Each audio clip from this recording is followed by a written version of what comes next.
আসসালামু আলাইকুম, আশা করি আপনারা সব অনেক ভালো আছেন। 15,990 টাকায় অপ্পো কিন্তু বাংলাদেশ মার্কেটে অফিসিয়ালি নিয়ে আসলো তাদের এ সিরিজের নতুন একটি ফোন OPPO A38। ফোনটা অনেকদিন আগে এসেছে, বাট এই ফোনটা আমরা ভিভো Y17s এর মতো একদম আপনাদের অনেক রিকোয়েস্ট পাওয়ার কারণে আমরা এই ফোনটা রিভিউ নিয়ে এসেছি। বাট এই ফোনটা নিয়ে অনেক কিছু বলার আছে, কারণ এই ফোনটা অনেকেই যেহেতু কিনতে চাচ্ছেন, সো একটু আমাদের এই ভিডিওটা দেখে তারপরে কেনার চেষ্টা করবেন। সো চলুন তাহলে দেরি না করে শুরু করা যাক।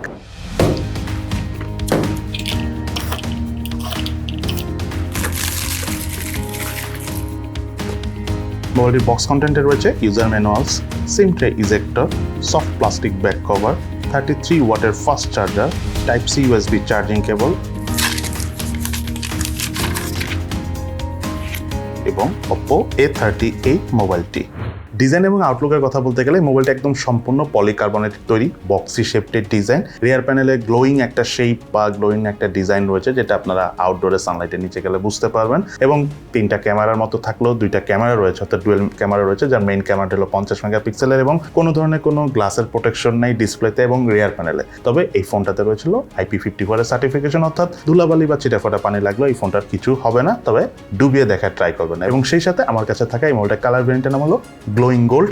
এই মোবাইলটি কিন্তু আরও একটি কালার ভেরিয়েন্ট রয়েছে, সেটার নাম হলো গ্লোয়িং ব্ল্যাক। তার পাশাপাশি 6.56 ইঞ্চি ডিসপ্লে সহ মোবাইলটির থিকনেস হলো 8.16 মিলিমিটার এবং ওয়েট হলো 190 গ্রাম। ওভারঅল মোবাইলটার ওয়েট ডিস্ট্রিবিউশন ঠিকঠাক হওয়ার কারণে এবং মোটামুটি স্লিম হওয়ার কারণে আমরা একদম কমফোর্টেবল হয়ে এই ফোনটা সিঙ্গেল হ্যান্ডে ইউজ করতে পেরেছি কোনো ধরনের কোনো প্রবলেম ছাড়াই। সে সাথে ফোনটার বাটন এবং পোর্ট সেকশনের কথা বলতে গেলে রাইট সাইডে রয়েছে ভলিউম রকার এবং পাওয়ার বাটন, এবং এই পাওয়ার বাটনটি সাইড মাউন্টেড ফিঙ্গারপ্রিন্ট স্ক্যানার হিসেবে কাজ করে এবং স্ক্যানারটি যথেষ্ট স্মুথ, টাচ করার সাথে সাথে আনলক করে ফেলছিল। খুব একটা ডিলের দেখা আমরা একেবারেই পাইনি। তার পাশাপাশি লেফট সাইডে রয়েছিল সিম কার্ড ট্রে, যাতে দুটো সিম কার্ডের পাশাপাশি রয়েছে এক্সটার্নাল মেমোরি কার্ড ইউজ করার সুবিধা। উপরের অংশে কিছুই নেই মোবাইলটির। তার পাশাপাশি মোবাইলটার নিচের অংশে রয়েছিল main speaker, primary mic, USB type C charging port এবং হেডফোন জ্যাকের পোর্ট। এছাড়া মোবাইলটিতে ইম্পর্টেন্ট 26টি সেন্সরস রয়েছে। এই মোবাইলটাতে রয়েছিল 4G সাপোর্ট। তার পাশাপাশি অপারেটিং সিস্টেম হিসেবে মোবাইলটিতে রয়েছিল Android 13 ভার্সন। সেই সাথে UI হিসাবে মোবাইলটিতে রয়েছিল OPPO ColorOS 13.1 এবং এই ফোনটাতে up to 4GB virtual RAM use করার সুবিধা রয়েছে। এই ফোনটার মাল্টিটাস্কিং পারফরমেন্সের কথা বলতে গেলে ওভারঅল আমাদের কাছে ভালোই লেগেছে, তবে OPPOর অন্যান্য ফোনের UI পারফরমেন্স আরও অনেক বেশি ভালো হয়ে থাকে। তবে এই ফোনটা আমরা অনেকগুলো অ্যাপসও ব্যাকগ্রাউন্ডে রান করে ইউজ করছি, কোনো প্রবলেম পাই নাই, কোনো ধরনের কোনো ল্যাগিং পাই নাই। বাট আমি যেটা বললাম যে আরেকটু ভালো পারফরমেন্স সম্ভবত UI থেকে বা মাল্টিটাস্কিং করে যদি পেতাম আর একটু ভালো লাগতো। যাই হোক, এই ফোনটাতে রয়েছিল 6.56 ইঞ্চি সাইজের IPS LCD প্যানেলের ডিসপ্লে এবং আরও রয়েছে এই মোবাইলটিতে 90 হার্জ রিফ্রেশ রেট। এবং এই মোবাইলটির ডিসপ্লে রেজলিউশন হলো 1612/720 পিক্সেল এবং ডিসপ্লে পিক্সেল ডেন্সিটি হলো 269 ppi। এই ফোনটি আমরা আউটডোরে সানলাইটের নিচে একদম কমফোর্টেবলভাবে ইউজ করতে পেরেছি। ইনফ্যাক্ট আমরা দুপুরবেলাও যখন বাইরে ইউজ করেছি কোনো ধরনের কোনো কম আলো আছে মানে ব্রাইটনেস নিয়ে কোনো ইস্যু ফেস করিনি। তার পাশাপাশি ফোনটা দিয়ে যখন আমরা আউটডোরে ছবি তুলেছি, স্পেশালি দিনের বেলা, তখনও কিন্তু এই ফোনটার ডিসপ্লে থেকে কোনো ধরনের কোনো লো ব্রাইটনেস জনিত ইস্যু ফেস করিনি। সেই সাথে ডিসপ্লের চিন এবং ভেজেল এরিয়ার কথা বলতে গেলে চিনটা স্লাইটলি একটু মোটা মনে হয়েছে।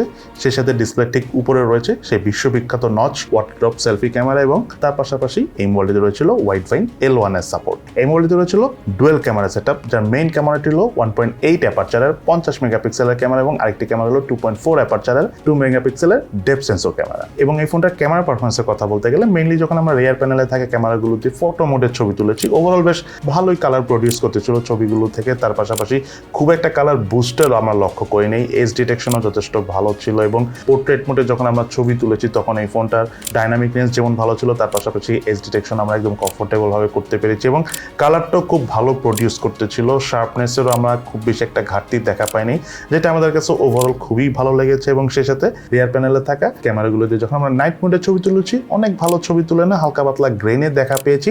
বাট আমি মনে করি যে প্রাইস হিসাবে যদি আমি ভাবি মানে এই প্রাইসের জন্য অন্যান্য ক্যামেরার সাথে, তাহলে এই ক্যামেরাটা কিছুটা হলো এগিয়ে থাকবে। তার পাশাপাশি ফোনটা দিয়ে আমরা ভিডিও শ্যুট করেছি হাইস্ট 1080p 30 fps এ ভিডিও শ্যুট করা যায়। ভিডিও পারফরমেন্স মোটামুটি লেভেলে, যেহেতু কোনো ধরনের কোনো OS বা EIS নাই, সো শেকি ফিলটা পেয়েছি। তার পাশাপাশি এই ফোনটা দিয়ে অন্যান্য ফিচারের পাশাপাশি রয়েছিল টাইম ল্যাপসের মাধ্যমে ভিডিও শ্যুট করার সুবিধা। এবং এই মোবাইলটিতে রয়েছিল 2.2 অ্যাপারচারের 5 মেগাপিক্সেলের সেলফি ক্যামেরা, এবং এই সেলফি ক্যামেরার পারফরমেন্সের কথা বলতে গেলে সত্যি কথা বলতে আমরা যখন ডে লাইট কন্ডিশনে ছবি তুলেছি, আউটডোরে বা প্রপার লাইটে যখন ছবি তুলেছি তখন বেশ ভালোই ছবি তোলা যায় এই ফোনটার ফ্রন্ট প্যানেলের সেলফি ক্যামেরা দিয়ে। কালার টোনটা অনেক বেশি এক্সক্লুসিভ আমি বলবো না, বাট অনেক বেশি বুস্ট করে সেটাও বলা যায় না, তবে যথেষ্ট ভালো। এবং ট্রাস্ট মি, এটার এজ ডিটেকশন, ডাইনামিক রেঞ্জ এই প্রাইস রেঞ্জের অন্যান্য যে কোনো ফোনের থেকে আপনাদের কাছে অনেক ভালো লাগবে। এবং ওভারঅল যেহেতু সোশ্যাল মিডিয়া রেডি টাইপ ছবি উঠে আপনাদের কাছে সেটাও অনেক ভালো লাগবে। সেই সাথে এই ফোনটাতে রয়েছিল camera two API support, so আপনার চাইলে ইন ফিউচারে এই মোবাইলটাতে ম্যানুয়াল ক্যামেরা অর্থাৎ জিক্যাম ইউজ করতে পারবেন। এই ফোনটার স্পিকার পারফরমেন্সের কথা বলতে গেলে সাউন্ডের লাউডনেস ঠিকঠাক আছে, সাউন্ডের থেকে আমরা কোনো ধরনের কোনো ডিস্টোরশনও পাইনি যখন আমরা ফুল ভলিউম ইউজ করছি। তার পাশাপাশি বেস বলেন, ক্রিস্পিনেস বলেন, প্রাইস বিবেচনায় ওকে লেভেলের আছে।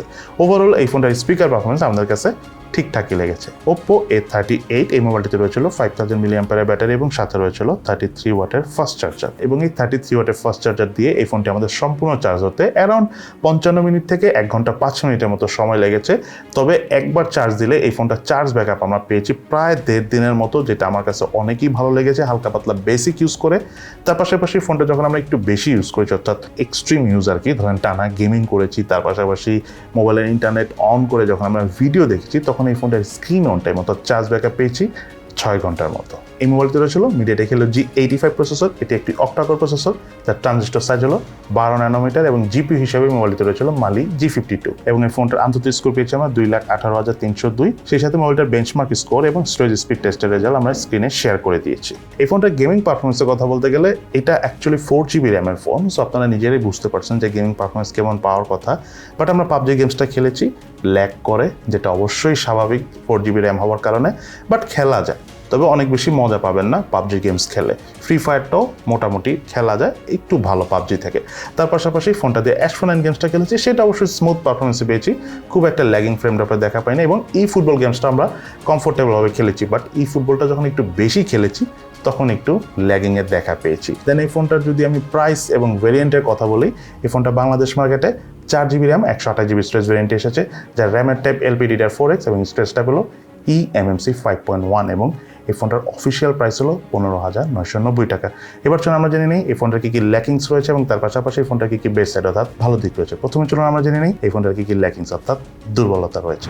এই ফোনটার বেশ কয়েকটা বড় সড়ো ল্যাকিংস রয়েছে, তার মধ্যে নাম্বার 1 হলো 15,990 অর্থাৎ 16,000 টাকায় এই ফোনটার ডিসপ্লে হলো HD+ রেজলিউশনের ডিসপ্লে, অবশ্যই ফুল HD+ রেজলিউশনের ডিসপ্লে হওয়া উচিত ছিল। তার পাশাপাশি ফ্রন্ট ক্যামেরাটা হলো ওয়াটার ড্রপ অর্থাৎ নচ রয়েছে, এটা যদি পাঞ্চল হতো তাহলে বেশি ভালো হতো, তাও ধরেন এটা আমি মেনে নিলাম। বাট যে বিষয়টা হলো এই ফোনটার স্টোরেজ স্পিড টেস্ট করতে যেয়ে আমার এটা রেজাল্ট খুবই খারাপ পেয়েছি। আমি জানি না এটাতে কোন স্টোরেজ ইউজ করা হয়েছে, সেটা কোন ধরনের হার্ড ডিস্ক, বাট পারফরমেন্স খুবই খারাপ, মানে স্কোর আমাদের অনেক খারাপ আসছে। সো মেবি কোনো প্রবলেম থাকতে পারে। আর একটা বড় বিষয় হলো এই ফোনটা কিন্তু 4GB র্যামের ফোন, সো আপনারা যারা গেমিং করতে চান তাদের কাছে এই ফোন একেবারেই ভালো লাগবে না। এই ফোনটা সেলফি ক্যামেরা পারফরমেন্স ঠিকঠাক আছে, বাট 5 মেগাপিক্সেলের ক্যামেরা যদি এটা একটু ভালো হতো, 8 মেগাপিক্সেল, সবথেকে বড় কথা 12-13 মেগাপিক্সেলের সেলফি ক্যামেরা হলে একদম স্ট্যান্ডার্ড লেভেলের হতো, তখন আর একটু ভালো পারফরমেন্স পাওয়া যেত। বাট ওভারঅল যদি আমি চিন্তা করি ফোনটার ল্যাকিংস বিবেচনায় এই ফোনটার প্রাইস 3 থেকে 4,000 টাকা কম হওয়া উচিত ছিল। দেন আমি বলতাম যে এটা একটা ওভারঅল একটা বেস্ট ডিল হতো। যাই হোক, এই ফোনটা কিন্তু বেশ ভালো দিক রয়েছে, তার মধ্যে নাম্বার 1 হলো এই ফোনটার ডিসপ্লের কালার অ্যাকুরেসি অনেক ভালো, কালার টোনটা অনেক নাইস, সো আপনারা কমফোর্টেবলভাবে ইউজ করতে পারবেন এবং ব্রাইটনেস রিলেটেড কোনো ইস্যুস নাই, যেটা অনেক সময় এই প্রাইস রেঞ্জের ফোনগুলোতে থাকে। তার পাশাপাশি ফোনটার চার্জ ব্যাকআপও যথেষ্ট ভালো পেয়েছি এবং 33 ওয়াটের চার্জার থাকার কারণে আবার দ্রুত চার্জও করে ফেলতে পেরেছি। সেই সাথে ফোনটাতে কিন্তু IP54 এর সার্টিফিকেশন রয়েছে, অর্থাৎ এক্সট্রিম রাফ ইউজ করার সময় যদি আপনার ফোনের ভিতরে ধুলাবালি বা ছিটেফোঁটা পানিও লাগে তাহলেও কিন্তু ফোনটার কিছু হবে না, যেটা অবশ্যই ইম্পর্টেন্ট। যখন রাফ ইউজ করবেন তখন এটা বোঝা যায় আর কি। দেন এই ফোনটা গেমিংয়ের কথা বলতে গেলে সত্যি কথা বলতে গেমিং ভালো লাগে না বিকজ অফ দ্য 4GB র্যামের ফোন, বাট হালকা পাতলা লাইট গেমিংয়ের জন্য ঠিকঠাক আছে এবং এটা গেমিং পারফরমেন্স আমরা কেমন পেয়েছি আমাদের গেমিং সেকশনে যে আপনারা দেখে নিন। তবে এই ফোনটার ফটোগ্রাফি পারফরমেন্স বেশ ইমপ্রেসিভ লেভেলের ছিল যদি আমি 15-16,000 টাকা অন্যান্য ফোনের সাথে কম্পেয়ার করি। সো ওইটা নিয়েও আমি এখন আর কথা বলবো না, একটু আগে ক্যামেরা সেকশনে কথা বলেছি, সেখানে যে এই ফোন ফোনটা দিয়ে তোলা যে ছবিগুলো রয়েছে সেটা স্যাম্পল দেখে নেন, আইডিয়া হয়ে যাবে। দেন এই ফোনটার ইউআই পারফরমেন্স অনেক স্মুথ, বাট একটা কথা আমি ভিডিওর মধ্যেও বলেছিলাম যে 4GB র্যাম থাকার কারণে আরেকটু স্মুথনেস বেশি পাওয়ার কথা ছিল।